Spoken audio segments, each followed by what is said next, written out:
le fondement même de la quête intellectuelle et scientifique en Afrique sur la notion de Dieu, ça a été déjà de se dire une chose qui est extraordinaire. Hein. C'est-à-dire que si on a la biodiversité, c'est qu'il y a bien quelqu'un qui est à l'origine de l'apparition, de la gestation, de l'enfantement, de la création de cette biodiversité. Maintenant, la question c'est, est-ce qu'il y a eu plusieurs personnes, donc plusieurs êtres supérieurs, qui ont chacun créé un élément, c'est-à-dire est-ce qu'il y a eu un dieu pour les cocotiers, un dieu pour les manguiers, ou est-ce qu'il y a eu un seul être qui a conçu la totalité de la création? Et en faisant une analyse scientifique, ils se sont rendus compte qu'en fait, il y avait un seul être à l'origine de tout. Mais la nature de cet être, c'est que chaque fois qu'il a créé quelque chose, la chose a préexisté à son existence. Ça veut dire quoi? C'est-à-dire qu'on insiste beaucoup sur le fait que Dieu a créé l'homme. Mais ce n'est pas ça qui est important. L'homme a préexisté à lui-même. Ça veut dire quoi? Ça veut dire que Dieu a créé les conditions préexistentielles de l'humanité avant d'engendrer l'humanité. Et c'est ça qui fait la particularité du discours sur Dieu dans le cadre de la cosmothéologie africaine. Donc tout de suite, non seulement ils voient qu'il y a un Dieu unique, ils disent que le soleil, c'est-à-dire la lumière, est la manifestation de la présence, c'est-à-dire ce n'est pas le Dieu, mais c'est sa manifestation. Or, il y a un seul soleil dans le ciel. Donc, deuxième information, on a Midou Netcher, c'est-à-dire les paroles de Dieu, puisque Netcher n'est pas au pluriel. Et troisièmement, on voit les rois qui sont dits Sarah, c'est-à-dire fils de Dieu, noter leur nom dans un cartouche, qui est le chêne, et on vous dit que le chêne représente l'univers. Donc c'est un cercle, d'accord? C'est un cercle. Et le nom du roi est inscrit au centre du cercle. Moi, je pose une question. Quand on fait un cercle, il y a combien de centres? C'est-à-dire combien de centres qu'il y a dans un cercle? Il n'y en a qu'un seul. Hein? Donc à partir de là, on voit bien que les choses sont scellées. C'est-à-dire que la notion d'un Dieu unique qu'ils ont appelé Wa, Wa c'est le chiffre 1 en mathématiques, quand on parle de Médou Netcher, donc de l'Égyptien ancien. Wa, les anciens ont été jusqu'à appeler Dieu Wa, c'est-à-dire l'unique. Et quand ils ont dit dans les textes que votre Dieu est le Dieu unique, il n'y en a nul autre mis à part lui, c'est une information qu'on retrouve dans plusieurs textes sur papyrus, qu'on retrouve par exemple dans l'hymne d'Akhenaton qu'il a fait à Aton, donc c'est-à-dire la manifestation de la présence de Dieu qu'il a appelé Aton, mais qu'on va retrouver dans la Bible, dans Marc et qu'on va retrouver dans le Coran. Donc on voit bien que l'information qui a été conçue dans le cadre d'une réflexion spirituelle africaine, cette information a servi de base à la réflexion des autres types de spiritualité, et ces autres types de spiritualité disent elles-mêmes qu'elles se sont nourries, c'est-à-dire que le lait, le sein de la maman africaine, ben c'est ce lait-là qui sont venus téter. Et c'est comme ça qu'on dit que Moïse a été initié par Pharaon à la connaissance du divin. C'est-à-dire qu'il est venu téter la substance spirituelle de l'Afrique.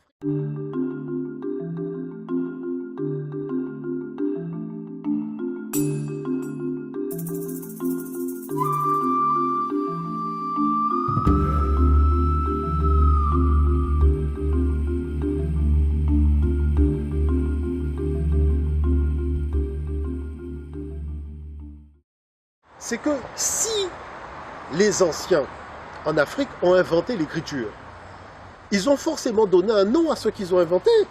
Parce qu'on s'aperçoit que, par exemple, l'Europe, qui n'a pas inventé l'écriture, puisque l'écriture procède des Cananéens, de l'aveu même des historiens européens qui font autorité, je veux parler d'Hérodote ou de Dior de Sicile ou d'autres, ils disent que ce sont des Cananéens, qu'ils appellent des Phéniciens, qui avaient apporté l'écriture à des Noirs qui vivaient en Europe avant l'arrivée des Indo-Européens. Et les Indo-Européens envahisseurs sont arrivés au moment où il y avait cet échange d'informations. C'est pour ça qu'ils disent qu'ils ont appris cette technicité auprès des Pélages, les Pélages qui étaient déjà là. Et même l'écriture latine n'est pas une invention de la gestation intellectuelle des Indo-Européens, parce qu'il y avait un peuple qui était déjà là, un peuple négro-africain qu'on appelait les Étrusques, voyez. Et moi, je veux bien qu'on discute. Mais le problème, c'est qu'on a quand même analysé l'ADN des sépultures des Étrusques, et on a bien vu que cet ADN ne correspondait pas à l'ADN indo-européen. Donc, je dirais là-dessus, il n'y a même pas matière à discussion. Bon. Donc, s'ils ont inventé l'écriture, il y avait un nom pour l'écriture. Hein, puisque dans les textes grecs, il n'y a pas de nom pour l'écriture. On dit la technicité des Cananéens, des Phéniciens. c'est-à-dire c'est l'apport de la Phénicie. Voilà, il n'y a pas de mot puisque ce n'est pas une invention faite par les Indo-Européens. Mais l'écriture étant une invention faite par les Africains, ils ont appelé cette invention Medu Necher. Alors, Medu, Med en égyptien ancien, hein, ça veut dire la parole. Medu, c'est le pluriel. Le ou représente le pluriel, donc ça veut dire les paroles. Mais Necher n'est pas au pluriel, c'est bien au singulier. On n'a pas dit Necheru, on a dit Necher. Et Necher, ça veut dire Dieu. Donc, les paroles de Dieu. Donc, quand nos ancêtres en Afrique ont inventé l'écriture, ce n'était pas pour faire des calculs comme en Mésopotamie. Il faut quand même être un minimum honnête. Parce que si on dit que ce qui a poussé à l'invention d'un support, d'un système de fixation de la parole sur un support en Mésopotamie, ce n'était pas pour parler de Dieu, c'était pour faire des calculs, puisqu'on parle de calculi. Mais en Afrique, c'était pour témoigner de l'existence de Dieu. C'est pour ça que tous les historiens de l'Antiquité disent que c'est l'Afrique qui a la première initié l'humanité à la connaissance de Dieu. Et on l'a par le nom de l'écriture.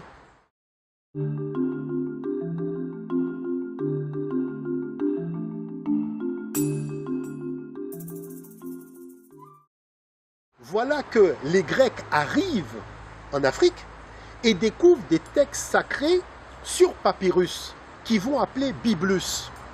Parce qu'il y a quand même des choses extraordinaires. Tout le monde a un dictionnaire. Il y a ce qu'on appelle l'étymologie, donc les dictionnaires étymologiques.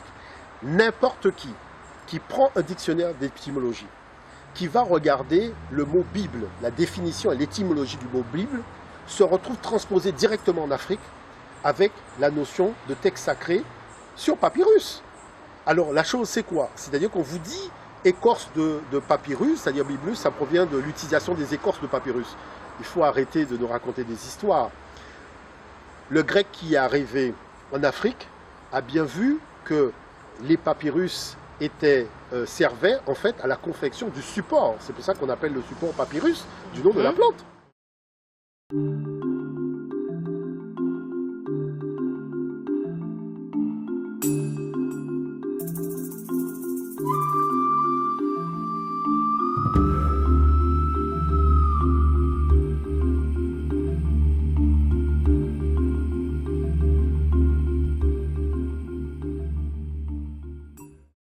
Donc, la question c'est, est-ce que l'ancêtre africain s'est trompé en définissant l'écriture comme une parole? Non, il a raison. Il a voulu simplement fixer définitivement la parole de Dieu. D'où le fait qu'il est appelé, c'est pas le fait d'avoir fixé qui est important, c'est qui a produit l'information et quelle était la nature de cette information. C'est pour ça qu'il l'a appelé Medu Necher, c'est-à-dire les paroles de Dieu. Et ça, c'est important d'arriver à comprendre ça.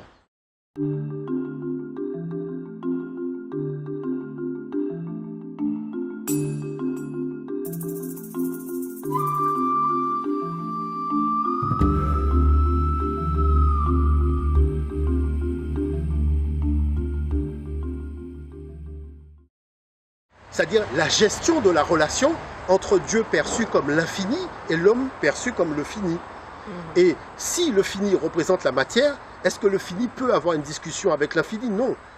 Donc il faut que la part qui représente l'infini dans l'homme, c'est-à-dire l'esprit, engage une relation avec, je dirais, l'infini qui est à l'origine de la création de tous les êtres. Et c'est cet infini qui est l'esprit de l'homme qui doit hériter de l'immortalité, c'est-à-dire de la vie éternelle, tandis que la dimension de la matière, elle est appelée à disparaître. Donc on voit bien que dans le discours théologique qui a été élaboré à l'époque en Afrique, il y avait un sens réel des choses qui servait d'inspiration aux hommes, puisqu'il n'y avait pas d'intégrisme religieux, il n'y avait pas toutes ces problématiques de conflit, et pourtant chaque temple avait sa dimension théologique qui était, je dirais, qui venait en fait tout simplement en complémentarité de la grande pensée théologique qui permettait de cerner Dieu, non pas dans ce qu'il était, dans un aspect particulier, mais dans la globalité de ses aspects.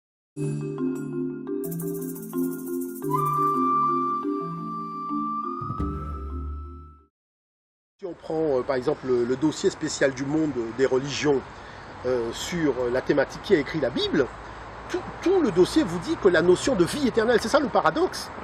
C'est-à-dire que la notion de vie éternelle, la notion de paradis, la notion de ressusciter d'entre les morts, avant le contact avec l'Afrique, personne n'avait cette information. C'est pour ça que, ayant reçu cette information, l'Occident a fait quelque chose qui dépasse l'entendement, c'est le Nouveau Testament. C'est-à-dire Dieu a un Ancien Testament, un Testament du milieu, un Testament de la fin. C'est-à-dire que, on va où là?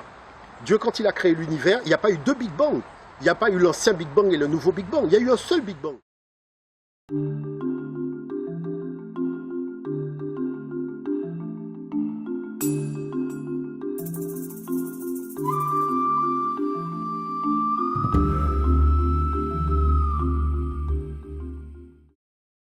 En Occident, tout ce qui revêt de l'ordre de l'importance dans le cadre du fonctionnement de la société occidentale, l'oral prévaut sur l'écrit. C'est-à-dire quand un président prête serment, c'est verbalement, c'est-à-dire c'est sa parole qui l'engage. Quand on est dans le tribunal, c'est la parole qui engage. Quand on se marie à la mairie, c'est la parole qui engage. C'est-à-dire que l'Occident sait très bien que c'est la parole qui engage. La parole engage parce que tout le monde a bien entendu, c'est-à-dire on dit les choses devant témoin et la chose est censée venir du cœur. Parce que peut-être une personne n'a pas entendu, mais quand il y a beaucoup de monde, il y a quand même la majorité des gens qui ont bien entendu ce qui a été dit. Et l'écrit ne vient que confirmer ce que la parole a dit. Donc, qui fait que la parole a toujours eu la primauté sur l'écrit. Maintenant, ce qui concerne le débat de l'écrit en Afrique, toutes les civilisations africaines étaient dotées de l'écriture. Mais certaines ont gardé dans un cadre initiatique le système de fixation d'une information parlée. Et que quand les gens avaient le code de lecture, on le voit bien pour les hiéroglyphes, vous voyez des hiéroglyphes pour vous ce sont des dessins. Mais quand vous avez le code de lecture, vous comprenez la phrase. Et c'est valable pour toutes les civilisations africaines. Vous voyez? Donc tout ça relève en fait d'une vision totalement colonialiste et impérialiste de l'histoire des pays du Sud, avec une chose qui est extraordinaire, c'est-à-dire un Occident qui n'a jamais généré quelque écriture que ce soit de toute son histoire. C'est-à-dire c'est celui qui a été dans l'oralité. Vous voyez une chose qui est extraordinaire, qui a reçu l'écriture de la part de l'Afrique.